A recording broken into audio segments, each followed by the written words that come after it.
가난한 시골 마을, 비가 내리는 초봄의 하늘은 무겁게 가라앉아 있었습니다. 12살 강태수는 작은 초가집 마당에서 쪼그려 앉아 손에 든 돌멩이를 바라보고 있었죠. 그의 눈빛에는 어린아이답지 않은 깊은 생각이 담겨 있었습니다.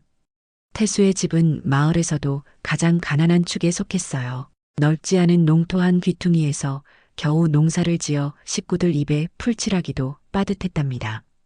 태수야, 밥 먹으렴. 어머니의 부름에 태수는 흙이 묻은 손을 툭툭 털고 집 안으로 들어갔어요.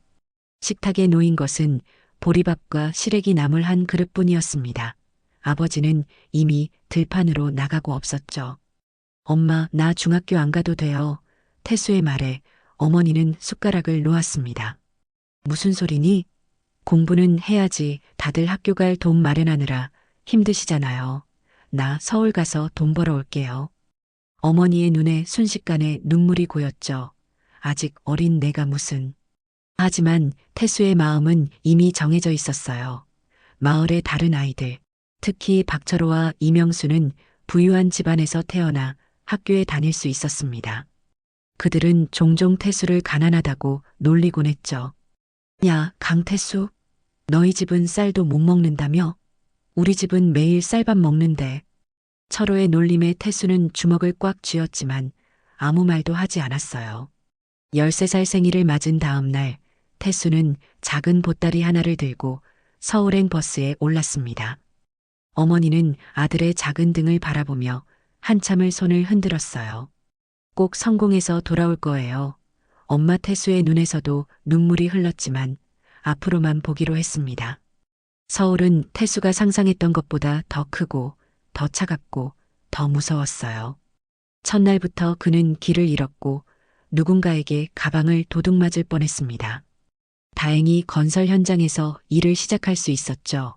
어린 나이였지만 태수의 눈빛에서 결연함을 본 현장 소장이 그를 받아주었어요. 너 나이가 몇이냐? 13살입니다. 많이 어리구나. 하지만 일할 수 있겠어? 네, 할 수 있습니다. 꼭 해야 해요. 태수의 첫 월급은 한 달 내내 허리가 부러질 것 같은 고통을 참았던 대가로 받은 소액의 돈이었어요. 그는 그 돈의 절반을 고향으로 보내고 나머지로는 컨테이너 숙소의 한 구석을 빌렸습니다. 서울의 밤은 춥고 외로웠지만 태수의 가슴 속에는 뜨거운 불이 타오르고 있었죠. 차가운 겨울바람이 불어오는 서울의 밤, 17살이 된 강태수는 공사장 컨테이너에서 몸을 웅크리고 있었어요. 벌써 4년이 흘렀지만 그의 삶은 크게 나아지지 않았습니다. 하루 종일 벽돌을 나르고 시멘트를 비비고 철근을 옮기는 일은 여전히 그의 몸을 망가뜨리고 있었죠. 오늘도 고생 많았다. 태수와 함께 일하는 아저씨 하나가 태수의 어깨를 두드렸어요. 너 같은 어린 놈이 이렇게 고생하는 꼴을 보니 내 마음이 아프다. 태수는 웃으며 고개를 끄덕였습니다. 괜찮아요. 나중에 제 사업할 거니까요. 사업? 큰 꿈을 가졌구나. 하지만 우리 같은 사람들이 어떻게. 태수는 그 말을 귓등으로 흘려들었어요. 그의 마음속에는 이미 미래의 청사진이 그려져 있었습니다. 저녁을 먹은 후 그는 작은 수첩을 꺼내 오늘 번 돈을 꼼꼼히 기록했어요. 벌써 적지 않은 액수가 모였죠. 태수는 매일 밤 잠들기 전에 같은 다짐을 했습니다. 나는 반드시 성공할 거야. 배운 것 없고 가진 것 없어도 내 힘으로 일어설 거야. 서울 생활 5번째 해 20살이 된 태수는 큰 결심을 했어요. 그동안 모은 돈으로 중고 트럭 한 대를 구입한 것입니다. 낡고 녹슨 트럭이었지만 태수에게는 미래를 향한 첫 발걸음이었죠. 이게 뭐야, 강태수? 이런 고물차로 뭘 하겠다는 거야? 동료들이 놀랐어요. 운송업을 시작할 거예요. 물건을 실어 나르면서 돈을 벌 겁니다. 동료들은 태수를 미쳤다고 생각했지만 그는 아랑곳하지 않았어요. 첫날부터 태수는 새벽 4시에 일어나 트럭을 운전했습니다. 처음에는 일거리가 많지 않았어요. 하루에 한두 건 정도의 물류를 운반하는 것이 전부였죠. 그래도 태수는 정직하게 일했고 항상 시간을 지켰습니다. 강씨, 자네 일 참 깔끔하게 처리하는군 한 거래쳐 사장님이 말했어요. 다음에도 우리 물건 좀 실어다 주겠나? 태수는 엷은 미소를 지으며 고개를 숙였죠. 감사합니다. 최선을 다하겠습니다. 점점 입소문이 퍼지기 시작했어요. 태수의 트럭은 항상 정시에 도착했고 물건도 안전하게 운반했습니다. 하나둘 거래처가 늘어났고 1년이 지나자 태수는 두 번째 트럭을 구입할 수 있었어요. 이제 직원도 한 명 고용해야겠네. 태수는 혼잣말을 했죠. 첫 직원을 고용하던 날 태수의 가슴은 벅차올랐습니다. 자신보다 나이가 많은 기사님을 고용하는 것이 어색했지만 동시에 자부심도 느꼈어요. 25살이 되자 태수의 운송회사는 5대의 트럭을 보유하게 되었습니다. 이제 그는 운전대를 잡는 대신 사무실에서 일정을 관리하고 거래처를 발굴하는 일을 했어요. 그러던 어느 날 한 철강회사 사장이 태수를 찾아왔습니다. 강 사장, 우리 회사 제품을 전국으로 배송해줄 업체를 찾고 있네. 자네가 맡아줄 수 있겠나? 태수의 눈이 빛났죠. 이것은 그에게 큰 기회였습니다. 하지만 현재의 규모로는 감당하기 어려웠어요. 일주일만 시간을 주십시오. 반드시 답변 드리겠습니다. 태수는 은행을 찾아가 사업 확장을 위한 대출을 신청했어요. 처음에 은행은 그를 의심의 눈초리로 바라봤습니다. 태수의 담당자는 고개를 가로저었어요. 학력도 없고 담보도 부족한데 어렵겠습니다. 하지만 태수는 포기하지 않았어요. 그는 지난 5년간의 사업 기록과 성장 추세를 보여주며 설득했습니다. 결국 은행은 조건부로 대출을 승인했죠. 태수는 철강회사와의 계약을 성공적으로 체결했습니다. 이것은 그의 사업 인생에서 중요한 전환점이 되었어요. 트럭 10대를 추가로 구입하고 새로운 직원들을 고용했죠. 사무실도 확장하고 전국을 연결하는 물류 네트워크를 구축하기 시작했습니다. 강 사장님, 이번에 새로 들어온 기사님들 교육은 제가 맡을게요. 태수의 첫 직원이었던 김 기사가 말했어요. 태수는 고마운 마음으로 고개를 끄덕였습니다. 감사합니다. 우리 회사의 핵심 가치를 꼭 알려주세요. 정직, 신뢰, 그리고 시간 엄수가 우리의 생명줄입니다. 29살이 된 태수의 회사는 이제 중소기업의 규모를 갖추게 되었어요. 30살 생일을 맞이한 날 태수는 처음으로 고급 레스토랑에서 직원들과 함께 식사를 했습니다. 그날 밤 그는 호텔방에 누워 천장을 바라보며 지난 시간을 돌아봤어요. 이제 겨우 시작이야. 그의 눈에는 결연함이 담겨 있었죠. 태수의 다음 목표는 운송업에서 한 단계 더 나아가는 것이었습니다. 그는 철강 거래처들과의 관계를 더욱 돈독히 하면서 철강 유통 사업에도 발을 들이기 시작했어요. 처음에는 작은 규모로 시작했지만 태수는 놀라운 비즈니스 감각을 보여주었습니다. 강 사장, 자네는 배운 것이 없다고 했지만 사업 감각은 타고났구먼 한 거래처 사장이 감탄했어요. 태수는 겸손하게 웃으며 답했습니다. 그저 열심히 할 뿐입니다. 저는 실패할 여유가 없으니까요. 35살이 되었을 때 태수는 건설 자재 유통으로도 사업을 확장했어요. 그의 회사는 이제 강태수물산이라는 이름으로 알려지기 시작했고 직원 수는 100명을 넘어섰습니다. 하지만 태수는 여전히 새벽에 첫 출근을 하는 사장이었죠. 사장님, 이제 좀 편하게 사셔도 될 것 같은데요? 비서가 물었어요. 태수는 고개를 저었습니다. 아직 갈 길이 멀어요. 내가 꿈꾸는 것은 단순히 돈을 버는 것이 아니라 의미 있는 일을 하는 거니까. 38살 태수의 인생에 또 한 번의 큰 전환점이 찾아왔어요.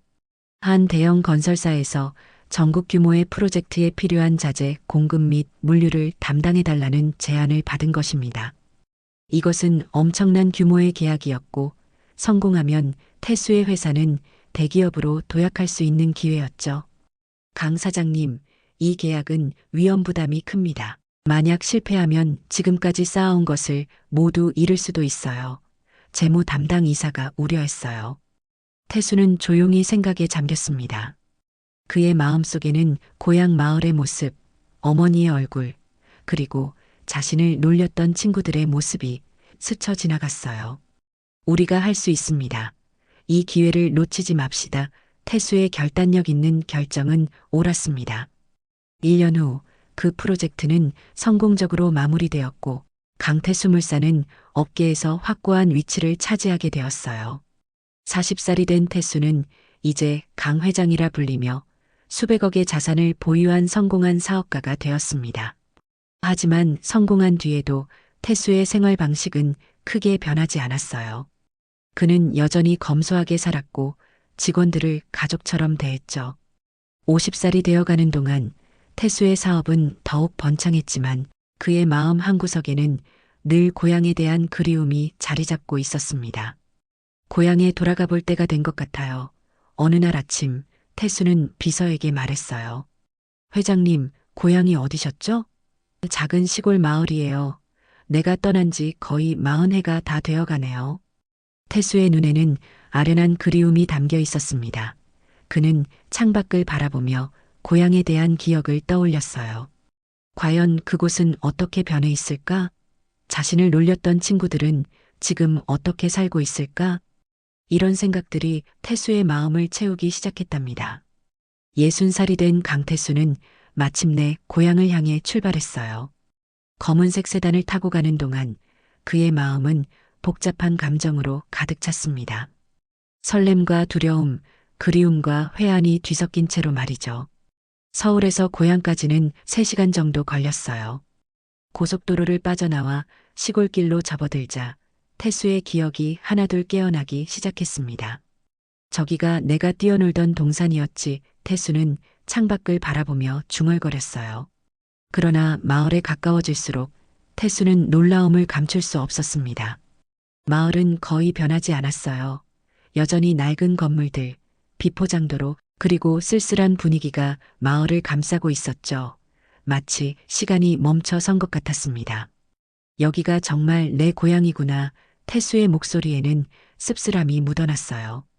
차를 마을 입구에 세우고 태수는 천천히 걸음을 옮겼습니다.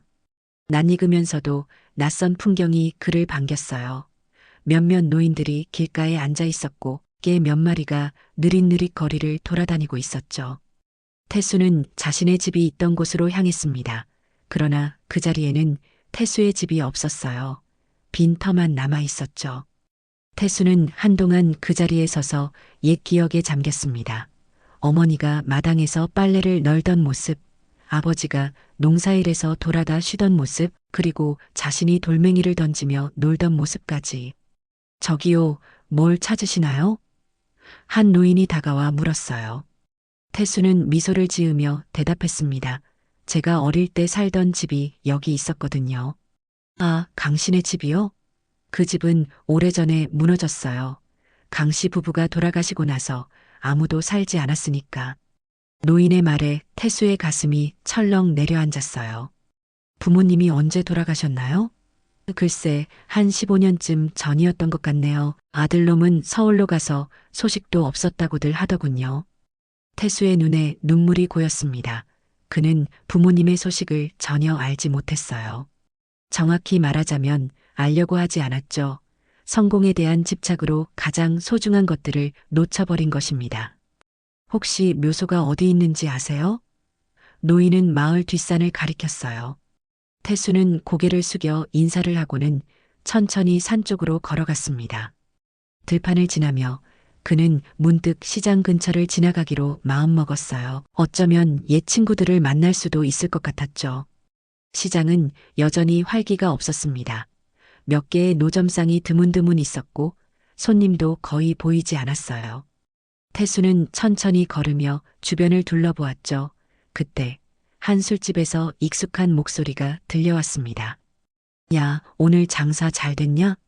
태수는 발걸음을 멈추고 소리가 나는 쪽을 바라봤어요. 거기에는 두 남자가 술잔을 기울이고 있었죠. 한참을 들여다보니 그들은 바로 태수의 어릴 적 친구 박철호와 이명수였습니다. 태수는 잠시 망설였어요. 그들에게 다가가야 할지 아니면 그냥 지나쳐야 할지 결국 그는 천천히 술집으로 걸어갔죠. 실례합니다. 혹시 박철호 씨와 이명수 씨 맞으신가요? 두 사람은 낯선 양복 차림의 노인을 의아한 눈으로 바라봤어요. 그런데요, 누구시죠? 철호가 경계하는 눈빛으로 물었습니다. 태수는 미소를 지었어요. 강태수입니다. 기억나세요? 우리 어릴 때 같이 놀았잖아요. 두 사람의 표정이 순식간에 변했습니다. 놀라움, 의심, 그리고 약간의 당혹감이 뒤섞인 표정이었죠. 강태수? 그 가난했던 강태수? 명수가 코웃음을 치며 말했어요. 야, 넌 그때도 거짓골이더니 지금은 뭐야? 서울에서 망해서 돌아왔냐? 철호도 거들었습니다. 우리한테 한턱 내라. 그래도 서울에서 살다 왔다며? 태수는 그저 미소를 지을 뿐이었어요.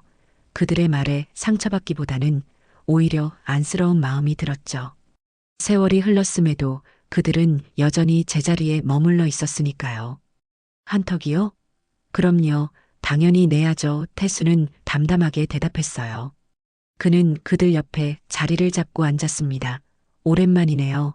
철호 씨, 명수 씨. 두 사람은 태수를 위아래로 훑어보았어요. 그의 정장은 명백히 고급이었고 손목에 찬 시계는 그들이 평생 모아도 살 수 없을 만큼 비싸 보였죠.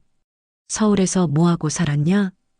철호가 의심스러운 눈초리로 물었습니다. 태수는 가볍게 웃으며 대답했어요. 사업을 조금 했습니다. 운이 좋았죠. 사업? 너가? 명수가 믿기지 않는다는 듯 되물었어요. 무슨 사업인데? 처음엔 운송업으로 시작했다가 지금은 건설 자재와 철강 유통을 주로 하고 있어요. 두 사람은 태수의 말을 반쯤은 믿지 않는 눈치였습니다. 그들에게 강태수는 여전히 구석진 초가집에 살던 가난한 소년이었으니까요. 태수는 이야기를 돌려 그들의 근황을 물었어요.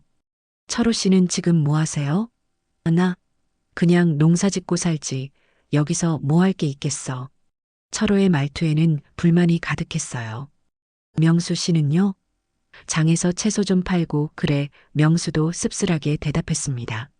너처럼 서울 가서 대박 나면 좋았겠지만 다들 그럴 수는 없잖아. 태수는 고개를 끄덕였어요. 그는 친구들의 삶이 불행하다고 생각하지 않았습니다.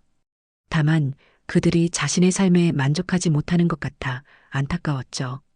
세 사람은 술잔을 기울이며 예전 추억을 하나둘 꺼내기 시작했어요. 처음에는 어색했지만 시간이 흐르면서 대화는 자연스러워졌습니다. 심지어 철호와 명수는 태수를 놀렸던 어린 시절 이야기까지 웃으며 꺼냈어요. 야, 너 기억나? 우리가 너한테 거짓 태수라고 불렀잖아. 철호가 웃으며 말했습니다. 태수도 함께 웃었어요. 네, 기억납니다. 그때는 정말 힘들었죠. 미안하다 애들이라 그랬던 거지. 명수가 갑자기 진지한 표정으로 말했어요. 태수는 손을 흔들며 괜찮다는 듯 웃었습니다. 다 지난 일이에요. 저도 어렸고 여러분도 어렸으니까요. 대화가 무르익을 무렵 갑자기 시장 입구가 소란스러워졌어요. 사람들이 모여들기 시작했고 누군가 큰 소리로 외쳤습니다. 군수님이 오셨대. 태수는 호기심에 밖을 내다봤어요. 정장 차림의 중년 남성이 수행원들과 함께 시장으로 들어오고 있었죠. 사람들은 모두 그에게 고개를 숙이며 인사했습니다. 저기 오시는 분이 군수님이신가 봐요? 태수가 물었어요. 철호가 고개를 끄덕였습니다. 정상우 군수야. 이번에 당선된 사람이지. 그때 군수 일행이 태수가 있는 술집 앞에 멈춰섰어요. 정상우 군수는 안을 들여다보다가 태수와 눈이 마주쳤습니다. 그의 표정이 순간 밝아졌어요. 강 회장님, 여기 계셨군요. 철호와 명수는 놀란 표정으로 태수를 바라봤습니다. 군수가 강 회장님이라고 부른 사람이 바로 그들 옆에 앉아 있는 강태수라니 믿기지 않았죠. 정상우 군수가 술집으로 들어와 태수에게 정중히 인사했어요. 회장님을 여기서 뵙게 될 줄은 몰랐습니다. 오늘 도착하신다는 연락을 받고 마중 나갔다가 놓쳤네요. 태수는 일어나 군수와 악수를 나눴습니다. 괜찮습니다. 군수님, 제가 따로 연락드리려고 했는데 옛 친구들을 만나는 바람에 시간 가는 줄 몰랐네요. 철호와 명수는 입을 다물지 못했어요. 그들의 눈에는 혼란과 놀라움이 가득했죠. 태수는 그들을 향해 미소 지었습니다. 제가 조금 전에 말씀드리지 않았나요? 사업을 한다고요. 정상우 군수가 말을 이어받았어요. 강 회장님께서 우리 마을을 위해 큰 기부를 해주셨습니다. 학교와 병원, 복지관까지 정말 감사할 따름이죠. 철호와 명수의 얼굴이 하얗게 변했습니다. 그들은 방금 전까지 거짓 태수를 놀리고 있었는데 그가 알고 보니 마을에 거액을 기부한 대기업 회장이었던 것이죠. 태수는 미소를 지으며 자리에서 일어났어요. 군수님, 제가 마을 발전 계획에 대해 좀 더 자세히 듣고 싶습니다. 시간 괜찮으시다면. 물론입니다. 바로 안내해 드리겠습니다. 군수는 기쁨에 찬 표정으로 대답했어요. 태수는 떠나기 전 철호와 명수를 향해 고개를 숙여 인사했습니다. 나중에 다시 뵙겠습니다. 오늘 정말 반가웠어요. 두 사람은 멍한 표정으로 태수를 바라볼 뿐이었습니다. 그들의 눈에는 이제 죄책감과 부끄러움이 가득했어요. 태수는 정상우 군수의 안내를 받아 마을 회관으로 향했어요. 길을 걸으며 그는 마을의 구석구석을 다시 살펴봤습니다. 변함없이 낙후된 모습에 그의 마음은 무거워졌어요. 어린 시절의 기억들이 머릿속을 스쳐 지나갔죠. 강 회장님, 이쪽으로 들어오시지요. 군수가 회관문을 열며 말했습니다. 회관 안에는 이미 마을의 유지들이 모여 있었어요. 그들은 태수를 보자 일제히 일어나 인사했습니다. 태수는 약간 어색한 표정으로 고개를 숙여 인사했어요. 여러분, 이분이 바로 우리 마을에 큰 기부를 해주신 강태수 회장님이십니다. 군수가 태수를 소개했어요. 한 노인이 앞으로 나섰습니다. 회장님, 정말 감사합니다. 덕분에 우리 마을이 새 희망을 갖게 되었습니다. 태수는 겸손하게 고개를 저었어요. 제가 태어나고 자란 고향을 위해 작은 도움을 드린 것뿐입니다.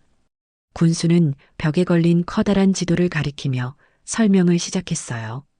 회장님의 기부금으로 이곳에 현대식 학교를 짓고 이곳에는 병원을 그리고 여기에는 노인복지관을 건설할 예정입니다. 태수는 진지한 표정으로 계획을 살펴봤습니다. 좋은 계획이네요. 하지만 더 중요한 것은 젊은이들을 위한 일자리입니다. 학교와 병원을 지어도 일자리가 없으면 젊은이들은 여전히 도시로 떠날 수밖에 없어요. 군수와 마을 유지들은 서로 눈빛을 교환했어요. 태수의 말이 맞았죠. 마을의 가장 큰 문제는 젊은이들이 모두 떠나 노인들만 남아있다는 것이었으니까요. 좋은 지적입니다. 회장님, 그런데 어떻게 하면 좋을까요? 군수가 조심스럽게 물었습니다. 태수는 잠시 생각에 잠겼다가 입을 열었어요. 제 회사의 물류센터 하나를 이곳에 건설하는 것은 어떨까요? 처음에는 규모가 크지 않더라도 점차 확장해 나갈 수 있을 겁니다. 회의실이 술렁였어요. 모두들 놀라면서도 기대에 찬 표정이었죠. 대기업의 물류센터가 들어선다면 그것은 엄청난 일자리 창출로 이어질 테니까요. 정말인가요, 회장님? 군수의 눈이 반짝였습니다. 태수는 확신에 찬 목소리로 대답했어요. 네, 진지하게 검토해 보겠습니다. 제 고향을 위해서라면 충분히 가치 있는 투자라고 생각합니다. 회의가 끝난 후 태수는 마을을 둘러보기로 했어요.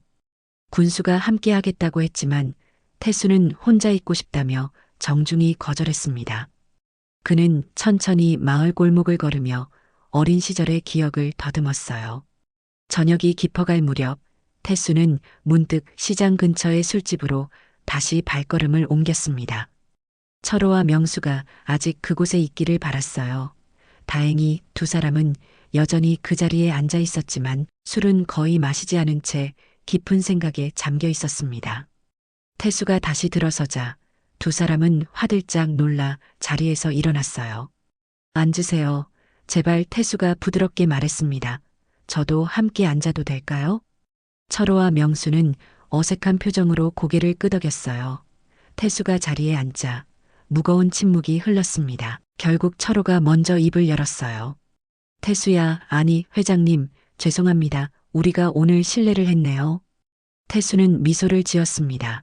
친구끼리 무슨 회장님이에요? 태수라고 불러주세요.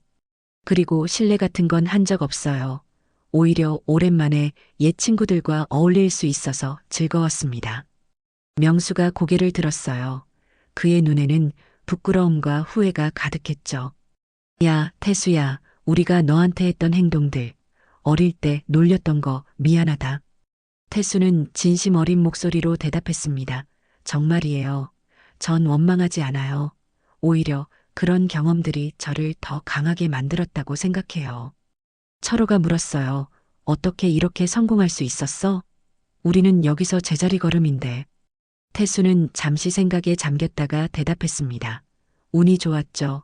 그리고 포기하지 않았어요. 어떤 상황에서도 항상 앞으로 나아가려고 노력했습니다. 세 사람은 밤이 깊어가는 줄도 모르고 이야기를 나눴어요.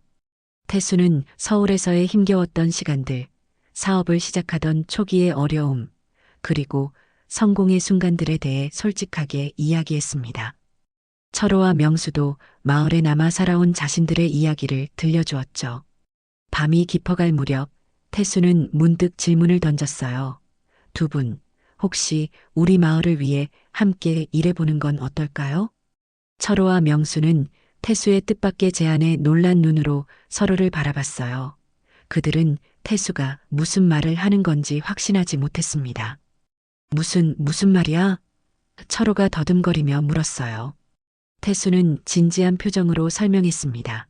내가 이 마을에 물류센터를 지으려고 해요. 그리고 학교, 병원, 복지관도 건설할 예정이고요. 이 모든 프로젝트를 관리하고 운영할 사람들이 필요합니다.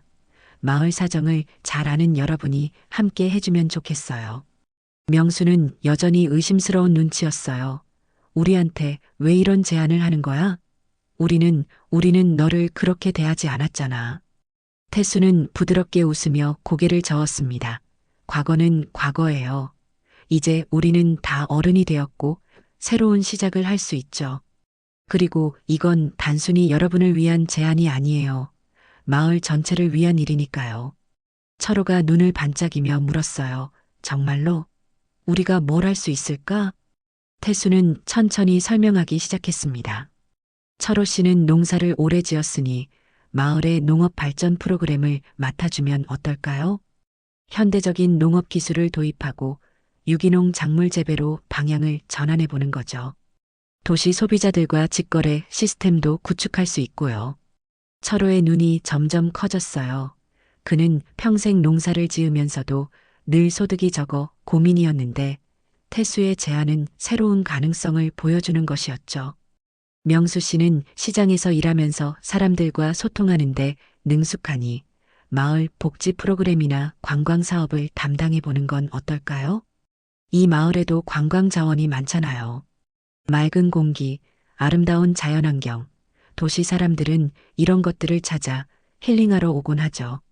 명수의 표정도 밝아졌습니다. 그는 항상 더 큰 꿈을 꾸었지만 기회가 없었을 뿐이었어요. 정말 우리에게 그런 기회를 주겠다는 거야? 명수가 믿기지 않는다는 듯 물었습니다. 태수는 확신에 찬 눈빛으로 대답했어요. 물론입니다. 여러분은 이 마을을 누구보다 잘 알고 마을 사람들과도 깊은 유대관계가 있잖아요. 외부에서 온 사람들보다 여러분이 훨씬 효과적으로 일할 수 있을 거예요. 그날 밤 세 사람은 마을의 미래에 대해 열정적으로 이야기를 나눴어요. 태수는 종이 위에 다양한 아이디어를 빠르게 스케치했고 철호와 명수도 자신들의 생각을 적극적으로 제시했습니다. 시간이 흐를수록 그들의 눈빛은 점점 더 반짝이기 시작했죠. 태수야, 너 정말 대단하다. 철호가 감탄하며 말했어요. 이렇게 큰 성공을 했는데도 고향을 잊지 않고 돌아왔다니. 태수는 잠시 생각에 잠겼다가 대답했습니다. 사실 저도 잊고 있었어요. 성공에 집착하느라 정작 가장 중요한 것들을 놓치고 있었죠. 부모님이 돌아가셨을 때도 찾아오지 못했으니까요. 세 사람은 갑자기 무거운 침묵에 잠겼어요. 태수의 표정이 어두워졌죠. 철호가 조심스럽게 손을 내밀어 태수의 어깨를 두드렸습니다. 그 일은 내가 알기 어려웠을 거야. 연락처도 없었고. 태수는 쓰게 웃었어요. 아니에요. 제가 연락을 끊었던 거죠. 성공하기 전에는 고향에 돌아오고 싶지 않았어요. 가난했던 과거가 부끄러웠으니까요. 명수가 진지하게 말했습니다. 하지만 지금은 다시 돌아왔잖아. 그게 중요한 거야. 태수는 고개를 끄덕였어요. 네, 이제라도 제가 할 수 있는 일을 하려고 합니다. 부모님을 위해서도, 그리고 저 자신을 위해서도요. 밤이 깊어가는 동안 세 사람의 대화는 점점 더 진지해졌습니다. 그들은 어린 시절의 추억, 각자의 삶의 여정, 그리고 미래에 대한 꿈을 나눴어요. 서로에 대한 오해와 편견이 하나둘 사라지면서 진정한 우정의 씨앗이 다시 싹트기 시작했죠. 내일 군수님과 다시 만나서 구체적인 계획을 논의하기로 했어요. 두 분도 함께 하시겠어요? 태수가 물었습니다. 철호와 명수는 서로 바라본 후 동시에 고개를 끄덕였어요. 물론이지. 그들이 술집을 나설 때는 이미 깊은 밤이었습니다. 별이 총총 빛나는 하늘 아래 세 사람은 나란히 마을길을 걸었어요. 태수는 문득 하늘을 올려다봤습니다. 서울에서는 이렇게 별이 많이 보이지 않아요. 참 아름답네요. 철호와 명수도 함께 하늘을 바라봤죠. 그 순간 세 사람의 마음은 어린 시절로 돌아간 것만 같았습니다. 어떤 편견도 어떤 상처도 없었던 순수한 시절로요. 1년이 흘렀습니다. 강태수의 고향 마을은 믿기 힘들 정도로 변화했어요. 예전의 낙후된 모습은 찾아볼 수 없고 대신 현대적이면서도 자연과 조화를 이루는 아름다운 마을로 탈바꿈했죠. 마을 입구에는 깔끔한 표지판이 서 있었습니다. 행복마을이라는 이름이 새겨져 있었어요. 길을 따라 들어가면 새로 지어진 초등학교와 중학교가 보였죠. 아이들의 웃음소리가 교정에 가득했습니다. 마을 중심에는 현대식 병원이 세워졌고 그 옆에는 노인복지관이 자리 잡고 있었어요. 복지관 앞 광장에서는 노인들이 모여 태극권을 배우고 있었습니다. 회장님, 정말 대단하십니다. 1년 만에 이런 변화를 이끌어내다니 정상우 군수가 감탄했어요. 태수는 미소를 지었습니다. 저 혼자 한 일이 아니에요. 모든 주민들이 함께 노력했기에 가능했죠. 두 사람은 마을을 둘러보며 걷고 있었어요. 그때 저 멀리서 누군가 손을 흔들며 달려왔습니다. 박철호였어요. 그는 이제 마을 농업협동조합의 대표가 되어 있었죠. 태수야, 좋은 소식이 있어. 철호가 들뜬 목소리로 외쳤습니다. 우리 유기농 채소가 서울 대형마트와 계약을 맺었어. 이제 안정적인 판로가 생겼다고. 태수는 반가운 표정으로 철호를 맞이했어요. 정말 축하해요. 철호 씨, 정말 열심히 노력한 덕분이네요. 철호는 태수에게 번쩍이는 눈으로 말했습니다. 이건 다 너 덕분이야.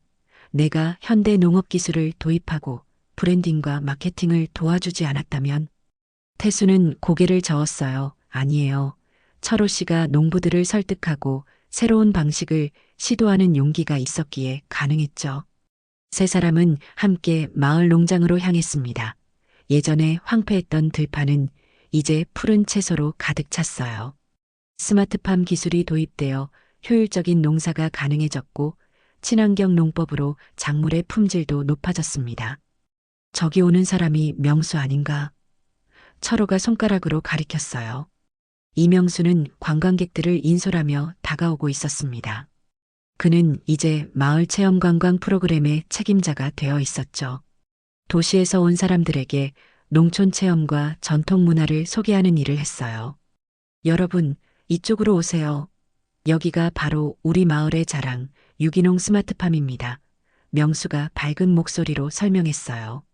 관광객들이 지나간 후 명수는 태수와 군수, 철호에게 다가왔습니다. 그의 얼굴에는 활기가 넘쳤어요. 태수야, 이번 달은 지난달보다 관광객이 30%나 늘었어. 입소문이 퍼지고 있나 봐. 태수는 기쁜 표정으로 세 사람을 바라봤어요. 1년 전 술집에서 나눴던 초라한 대화가 이제는 마을을 변화시키는 원동력이 되었다는 사실이 신기했습니다. 다들 정말 잘하고 있네요. 자랑스럽습니다. 태수가 진심 어린 목소리로 말했어요. 네 사람은 마을 중심에 새로 생긴 카페로 향했습니다. 그곳에서 차를 마시며 앞으로의 계획을 논의했어요.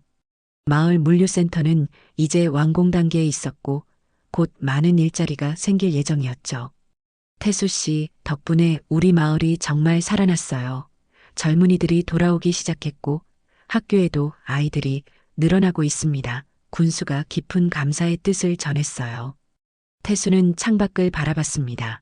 마을 광장에는 아이들이 뛰어놀고 노인들은 벤치에 앉아 대화를 나누고 있었어요. 활기 넘치는 모습이었죠. 태수의 눈가에 잔잔한 미소가 맺혔습니다. 이것이 바로 그가 꿈꿔왔던 모습이었으니까요. 저녁이 되자 태수는 혼자 마을 뒷산으로 향했어요. 그곳에는 그의 부모님 묘소가 있었습니다. 태수는 묘 앞에 무릎을 꿇고 조용히 말을 건넸어요. 아버지, 어머니 많이 늦었지만 돌아왔습니다. 지금은 제가 힘닿는 대로 고향을 도우려고 노력하고 있어요. 지켜봐 주세요. 산에서 내려온 태수는 마을 어귀에 서서 멀리 서울로 향하는 길을 바라봤어요. 그 길을 따라 어린 시절 그는 작은 보따리 하나 들고 떠났었죠. 그리고 지금은 성공한 사업가가 되어 돌아왔습니다. 이제야 제대로 돌아왔다. 태수가 작게 중얼거렸어요. 고향을 떠난 게 아니라 언젠가 돌아오기 위해 떠난 거였지. 마을 사람들이 모두 태수를 존경하는 눈빛으로 바라보는 가운데 그는 마을을 위한 새로운 꿈을 꾸며 미소 지었습니다. 이제 태수는 진정한 승리가 무엇인지 알았어요. 그것은 단순히 돈을 버는 것이 아니라 자신의 뿌리를 잊지 않고 고향과 사람들에게 의미 있는 변화를 주는 것이었습니다. 마을의 밤하늘에 별들이 총총 빛나기 시작했어요. 태수는 깊은 숨을 들이마셨습니다. 그의 여정은 이제 새로운 국면을 맞이하고 있었죠. 가난했던 어린 시절의 꿈을 넘어 이제는 더 많은 사람들과 함께 꿈을 나누는 단계에 이른 것입니다. 배경이 가난하다고 성공하지 못할 이유는 없다. 태수는 조용히 다짐했어요. 중요한 것은 포기하지 않는 마음과 성공 후에 그 기쁨을 나눌 줄 아는 것이니까. 강태수의 인생 역전 이야기는 이제 많은 사람들에게 희망의 메시지가 되었습니다. 그의 성공은 단순히 개인의 영광이 아니라 고향 마을 전체의 새로운 시작이 되었기 때문이죠. 가난했던 어린 시절, 누구보다 높이 날고 싶었던 소년의 꿈은 이제 현실이 되었습니다. 그리고 그 꿈은 다시 다른 이들의 꿈으로 퍼져나가고 있었어요.